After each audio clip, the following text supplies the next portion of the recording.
almost our 80 years. We've never awarded it to a non-Israeli, and we're going to award it this year to President Trump. This was announced formally over lunch by our Minister of Education, who's responsible for the Israel Prize.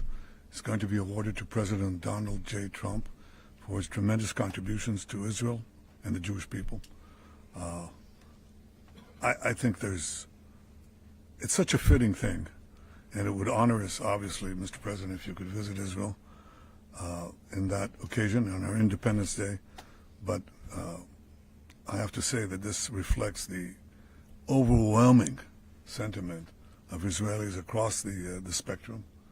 They appreciate what you've done to help Israel and to help our common battle against the terrorists and those who would destroy our civilization. So, again, that's an expression of thanks and appreciation. Thank you, baby, very much. That really is a great honor. Any questions, please? We'll go pretty quickly because pretty much we agree on most of the things, and you would know what most of those things are. Please, go ahead. Thank you, Mr. President. I'd like to know if you and the Prime Minister talked about having Israel pull back its troops before Hamas fully disarms. I know that's been an issue. Did you push for that today? Well, we talked about Hamas and we talked about disarmament, and they're going to be given a very short period of time to disarm, and we'll see how that works out. Steve Witkoff and Jared Kushner will be in charge of that from our side, but if they don't disarm as they agreed to do, they agreed to it, and then they'll be held to pay for them. And we don't want that. We're not looking for that. But they have to disarm within a fairly short period of time. Is Israel withdrawing its forces? Well, that's a separate subject. We'll talk about that. Mr. President? Yes. Mr. President, did you have a message for the Prime Minister about the West Bank? And are you at all concerned that settler violence, Israeli settler violence, could be undermining the peace plan? Well, we have had a discussion, big discussion, for a long time on the West Bank. And I wouldn't say we agree on the West Bank 100%, but we will come to a conclusion on the West Bank. If I could ask, what is the disagreement? Well, I don't want to do that. It'll be announced at an appropriate time. But he will do the right thing. I know that. I know him very well. He will do the right thing. Yes? There is a growing fear of a confrontation between Israel and Turkey. How are you going to ease this tension given the fact that President Erdogan called Mr. Netanyahu Hitler and compares Israel to the Nazis? Well, I know President Erdogan very well. And as you all know, he's a very good friend of mine. And I believe that, and I do respect him, and Bibi respects him, and they're not going to have a problem. They're not going to have a problem. I know him very well.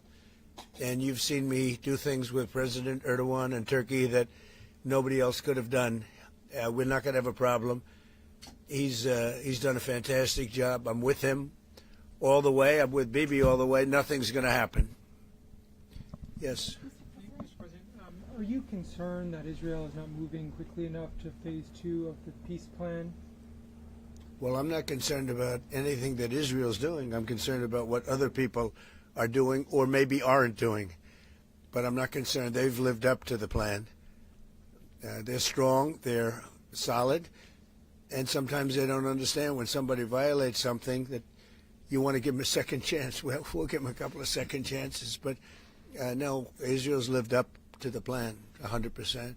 Don't forget, we made the plan possible by taking out Iran. And speaking of Iran, I hope they're not trying to build up again, because if they are, we're going to have no choice but very quickly to eradicate that buildup. So I hope Iran is not trying to build up, as I've been reading that they're building up weapons and other things. And if they are, they're not using the sites that we obliterated, but they're using possibly different sites. We know exactly where they're going, what they're doing, and I hope they're not doing it because we don't want to waste the fuel on a B-2. It's a 37-hour trip both ways. I don't want to waste a lot of fuel. Okay? Mr. President Trump, because your last remarks regarding the pardon request of Prime Minister Netanyahu, Herzog office told us that you have not talked after the official request of Prime Minister Netanyahu pardon. Can you clarify to us? Did you talk Which about request it? are you talking about? with the President Herzog, the Israeli President Herzog? Did you talk with him directly? President Erdogan? Herzog. The Israeli President So you're talking Herzog. about pardon? Yeah. Oh, well, you got to say that. No, I think he's going to be in great shape. He's a wartime prime minister at the highest level. He's achieved tremendous success. And I'll say it, if you had 8 out of 10 prime ministers in his position right now, or before right now, maybe, you wouldn't have Israel any longer. Israel would not exist. I'd say two of them would, and 8 of them wouldn't. Those are not good odds. You needed a very special man to really carry through and really help Israel through this horrible jam. These are major factions, and it started with our negotiation with Iran. I think it probably started with Soleimani. That was really where you mentioned that today, which started with Soleimani. Bad guy, doing bad things, hurting a lot of people, killing American soldiers and other soldiers. But it started right there, would probably be the starting point. And then from that point forward, but you have a wartime prime minister at the highest level. There could be other wartime prime ministers, but they'd lose. He won. And I think the people of Israel appreciate it. I think a lot of the people in the world appreciate it, actually. And because of that victory, we were able to get peace in the Middle East. If you had a different kind of a personality, if you had a weak person or a stupid person, and there are plenty of both of them, you would not have had success, and you might not have Israel. And you report for Israel. I know you're very proud of it, and you do a great job. You might not have a job because there might not be an Israel right now if you had a different prime minister. That's a big statement, but to me it's a very simple statement to make. I'm looking at Pete Hegseth, and he's sort of nodding. If they don't have a strong prime minister, Pete, you might not have Israel today. I think he'll go down in the record books. And, I was a big help. I'll be honest with you, big help. Somebody said in the room, if you don't have Trump, you needed a proper combination of everything. And if you didn't have that combination, which they had, you would not have an existing Israel right now. And the people of Israel know it. That's why they like me, and it's why they actually like him. He's got a little bit of a love-hate more than I do over there. But you know what? Even the haters have a lot of respect for him. There's a lot of jealousy about him. A lot of jealousy. Jealousy is a bad word. But I believe you would not have Israel right now. So it's a big deal. Yeah, please. A recent poll showed that as half of Gazans would be willing to leave the Gaza Strip if afforded the opportunity to do so. Back in February, you said that all Gazans would be. I heard that number today. Half of Gaza would leave. I've always said it. I said if they were given the opportunity to live in a better climate, they would move. They're there because they sort of have to be. I think it would be a great opportunity. But let's see if that opportunity presents itself. But we're helping the people of Gaza a lot. So is Israel, by the way. So we'll see what happens. But I saw that it was a poll. It was actually more than half the people would leave if they were given the opportunity. And I've been saying that for a long time. To me, it was common sense. So it's interesting. Why wouldn't countries accept them? Look, let's not talk about it because we don't want the controversy. Right now, we're helping Gaza. But if they were given the opportunity, I think even higher than that, the group that did the poll is usually, I call them negative pollsters. You have a lot of them. And yet this poll was, I think, very accurate, other than it would be more than half the people, if given the opportunity. But they haven't been given that opportunity. So we'll see what happens. A point of understanding regarding Syria. We do have an understanding regarding Syria. Now, with Syria, your new president, I respect him. He's a very strong guy, and that's what you need in Syria. You can't put a choir boy. You can't put somebody that's a perfect person. Everything's nice, no problems in life. You have the opposite there. He's a strong guy. We get along with him great. I can't ask for any more. He's been with us all the way. We had that mishap with ISIS, and he was with us all the way. He was fighting us. He was fighting them. So I hope Israel, I'm sure that Israel and him will get along. I will try and make it so that they do get along. Mr. I think they will. Bibi, do you have anything to say about that? Yeah, well, our interest is to have a peaceful border with Syria. Our interest is to have, and we openly say it, we want to make sure that the border area right next to our border is safe. We don't have terrorists, we don't have attacks, and we also want to secure our Druze friends. And by the way, I think not only the Druze, but other minorities, especially the Christians, should be protected as well in Syria and throughout the Middle East and in Nigeria. In your efforts, we back completely because Christian communities are beleaguered around the world and especially in the Middle East, but in parts of Africa too. And we stand for the same thing. And don't forget, it was President Erdogan that helped very much get rid of a very bad ruler of Syria. That was President Erdogan. And he never wanted the credit for it, but he really gets a lot of credit. Bibi agrees with that. I agree with I mean, I know it.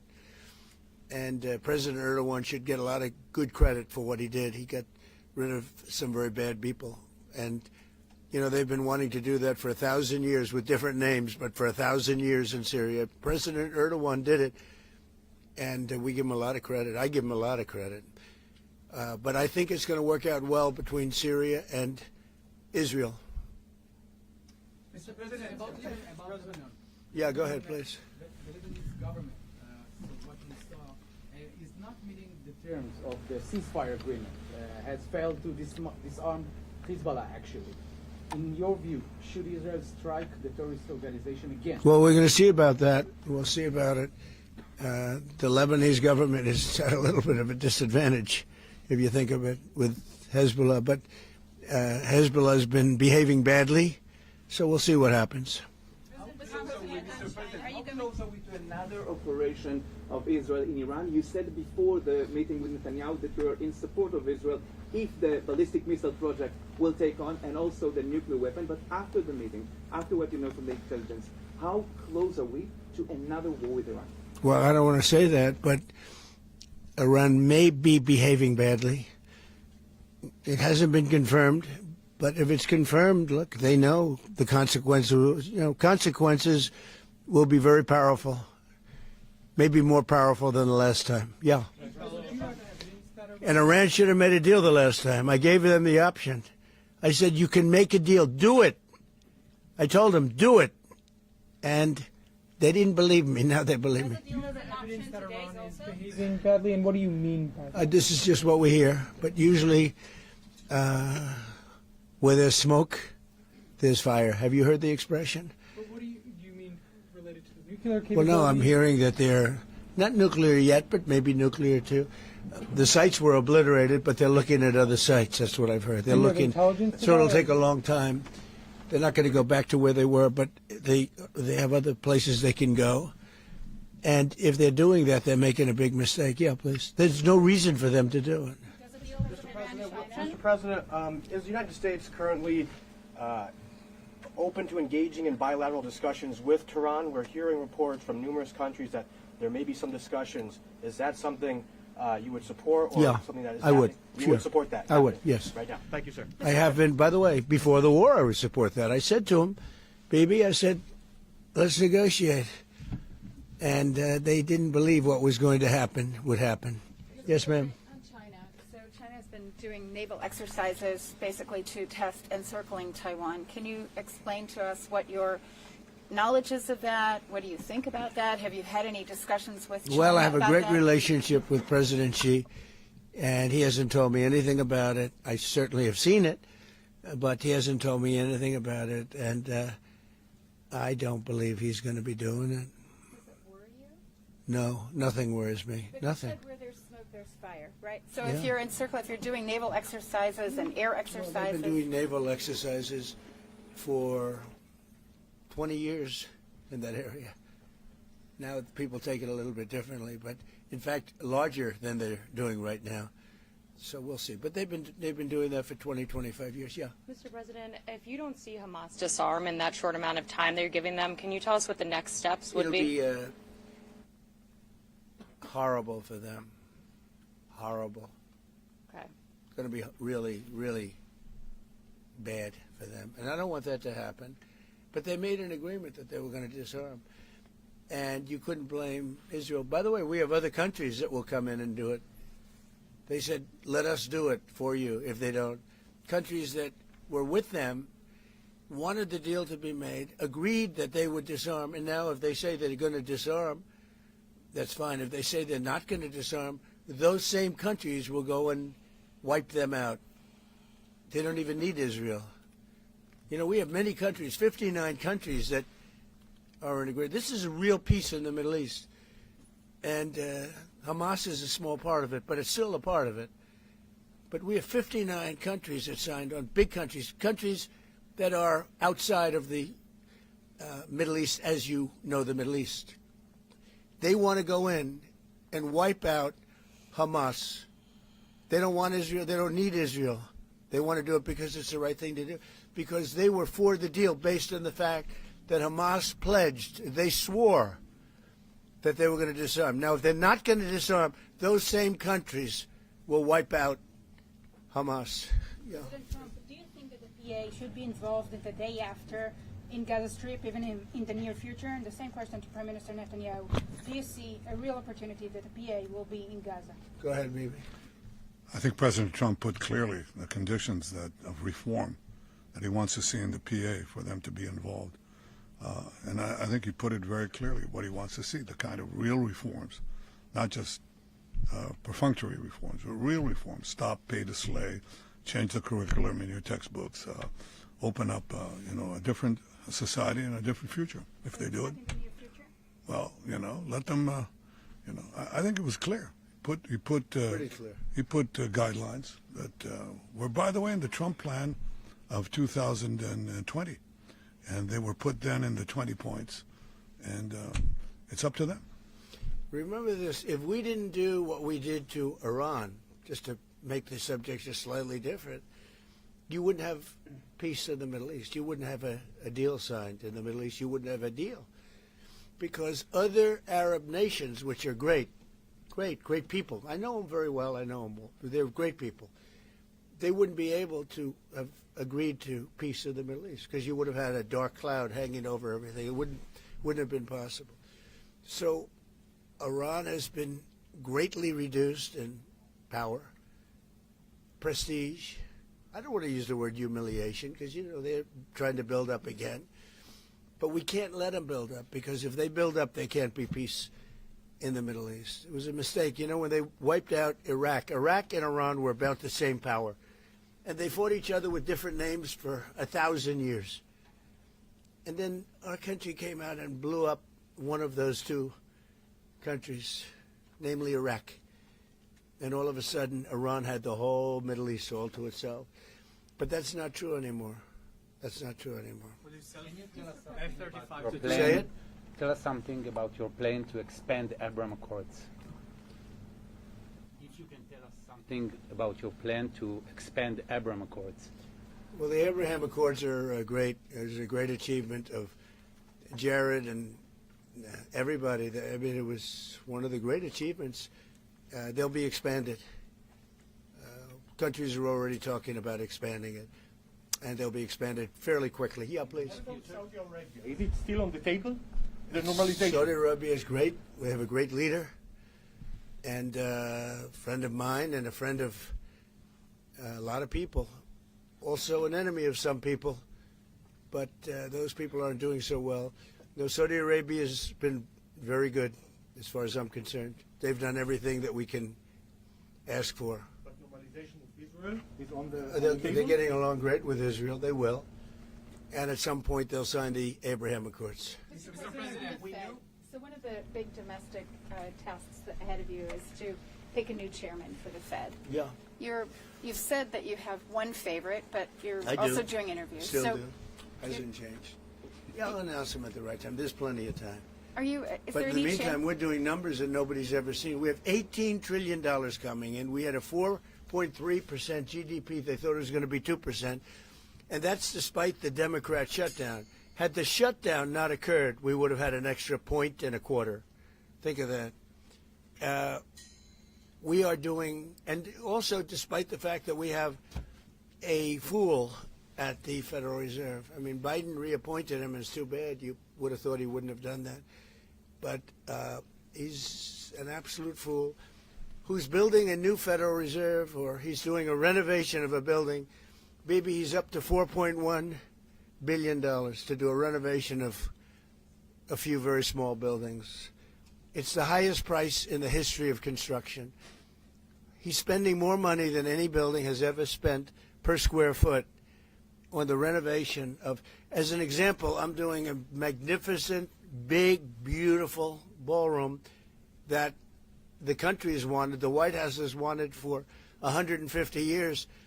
It's a massive job, and it's a tiny fraction of that number. And we're under budget and ahead of schedule. Now, it's bigger than I told you. After realizing we're going to do the inauguration in that building, it's got all bulletproof glass. It's got all drone, they call it drone-free roof. So drones won't touch it. It's a big, beautiful, safe building. But it's a big project. For a tiny fraction of that, we're under budget and ahead of schedule. And they've wanted it for 150 years. Think of it, the Federal Reserve building, 2 buildings there, they don't know what they're doing. They're way over budget. I mean, almost, this was built during the Biden administration. And I rode by it the other day, and it's headed by the head of the Federal Reserve. Too late, too late, Powell. Too late because he's always too late with interest rates, except before the election he was too early because that would have helped. That was supposed to help get her elected. It had no impact. We won all 7 swing states. But no. We're thinking about bringing a suit against Powell for incompetence. Because think of it, these aren't outstanding buildings. These are small buildings. He's at $4 billion more. It's going to end up costing more than $4 billion. $4 billion. It's the highest price of construction. Again, Democrats, highest price of construction per square foot in the history of the world. There's never been. Gorgeous monuments are built for a much smaller price. So we're thinking about bringing a gross incompetence, what's called gross incompetence lawsuit. It's gross incompetence against Powell. And it was his baby. And the guy's just incompetent. I mean, there's nothing you can do about it. He's just a very incompetent man. But we're going to probably bring a lawsuit against him. Thank you all very much. I appreciate it. Bibi, congratulations. Mr. President, when do you expect an announcement then on Powell's replacement? January sometime. And will you ask Jay Powell to resign? Well, he should resign. Entirely? Be a favor to the nation. But he's come close. I mean, we're getting pretty close. I would fire him. I'd love to fire him, but we're so close. Maybe it. But maybe I still might. Will you sell F-35 to Turkey? Say it. Are you going to approve a selling of F-35 to Turkey? We're thinking about it very seriously. And what is What prevented? reaction to this? They'll never use it on it. Thank you, President.